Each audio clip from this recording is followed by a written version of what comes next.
ஒரு கடாயில் 2 table spoon எண்ணெய், ஒரு 2 கைப்பிடி அளவுக்கு சின்ன வெங்காயம் நல்லா ப்ரௌனாக வதங்கினதும் 3 ஸ்பூன் அளவுக்கு தேங்காய், 1 ஸ்பூன் சோம்பு, ஒரு 6 முந்திரி, சுண்டல் வேக வச்சு எடுத்ததை ஒரு 2 கரண்டி சேர்த்து நல்லா அரைச்சி எடுத்துக்கோங்க தண்ணி ஊற்றி. அதே கடாயில் ஒரு 3 டேபிள் ஸ்பூன் எண்ணெய், கடுகு, உளுந்து, சின்ன வெங்காயம் ஒரு 20, ஒரு 3 தக்காளி கட் பண்ணி போட்டு மிளகாத்தூள் சேர்த்துக்கோங்க. மிளகாத்தூள், மல்லித்தூள், அப்புறம் குழம்பு மிளகாத்தூள் சேர்த்துட்டு நல்லா வதக்கிட்டு ஒரு 4 கத்திரிக்காயை கட் பண்ணி சேர்த்துட்டு நல்லா எண்ணெய் பிரிஞ்சு வர வரைக்கும் வதக்கி விடுங்க.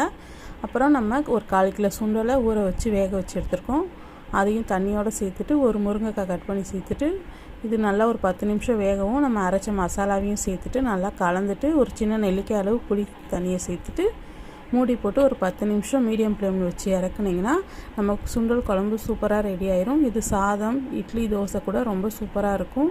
கண்டிப்பாக ட்ரை பண்ணுங்கள். பிடிச்சிருந்தா லைக் பண்ணுங்கள், ஷேர் பண்ணுங்கள், சப்ஸ்கிரைப் பண்ணுங்கள். தேங்க்யூ.